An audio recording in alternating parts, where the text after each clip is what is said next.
You are in the middle of a tavern, drinking ale and eating meat from the table together with your friends. You can hear the rock rumbling, the storm outside.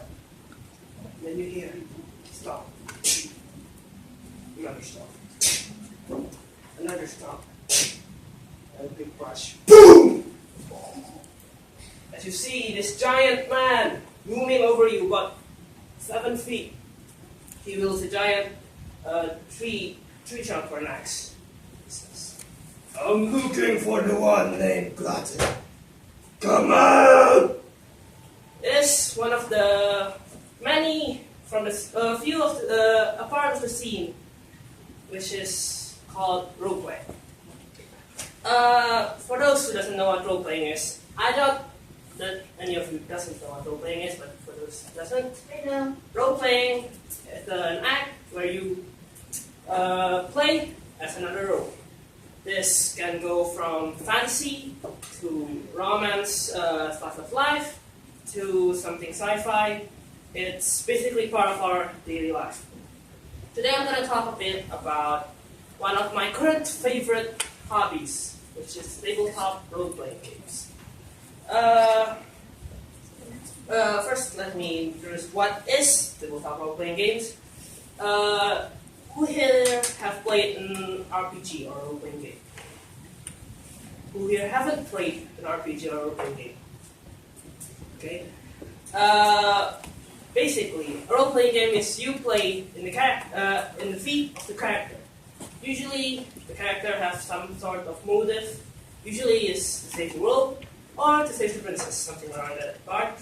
And the setting can go from something like olden age, stone age characters to highly sci-fi Mass Effect. Those are considered RPGs. The thing I want to talk about today is tabletop RPGs, which is, if any of you know, one of the most famous one currently is called Dungeons and Dragons. D&D. D&D, yes. With a group of friends playing at a table like this, rolling dice, role-playing as their own characters. Now, first, why role-playing? Now, a lot of people ask me, why do I like role-playing? Role-playing, first, is fun. It is really, really fun once you get the hang of it. Sure, at first you might feel strange, it's weird. You see a bunch of people screaming their lungs at non-existent being. But yet, that's practically what we do. We speak about things while other people listen. It cultivates creativity. You cannot play roleplay if you do not have any creativity, because everything in roleplay is in your mind. It develops social skills. You can't play the tabletop roleplay alone. You need a minimum of 2 people.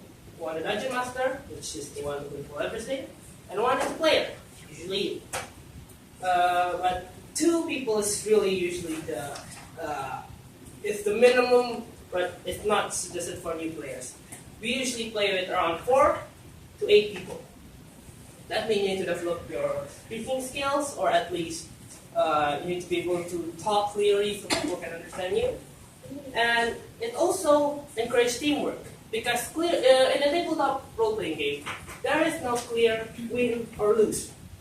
There is a certain goal that each of your characters must pursue, and well, you all pursue to that goal together. And the cool thing about tabletop RPG, unlike normal RPGs, is that there is no certain rule or path that you need to go. Normal RPG usually have the story, this main story that pushes you to this railroad of a story. In a tabletop role-playing game, there's no such thing as that. You can literally go anywhere you want. Since it is your character and you are exploring this world. It also encourages problem solving, because, well, unlike a game which you can, let's say, mash A to defeat the monster, no. The monster is smart, the enemy is smart. You need to think.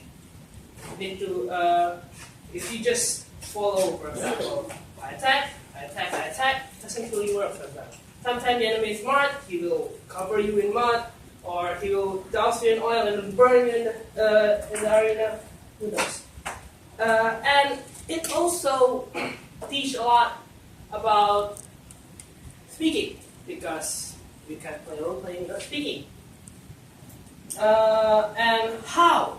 Sometimes people ask, how do I start role playing? Because it is very daunting.